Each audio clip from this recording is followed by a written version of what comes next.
waxaan u soo joogay iyadoo qofkii rabo telefoon inuu dirsado uu halkan ka safro oo uu baabuur ku safro oo uu taga Mandera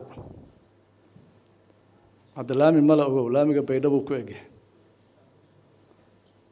jidkuna colaad waay ama uu halkan ka safro oo uu taga Dirdhaba si uu telefoon u dirsado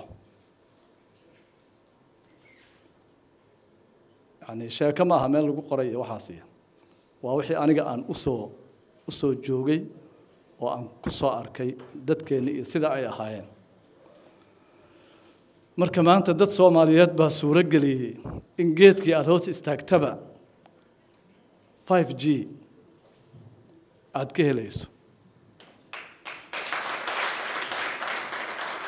waana mahadsan yihiin shirkadaheena guud ahaantood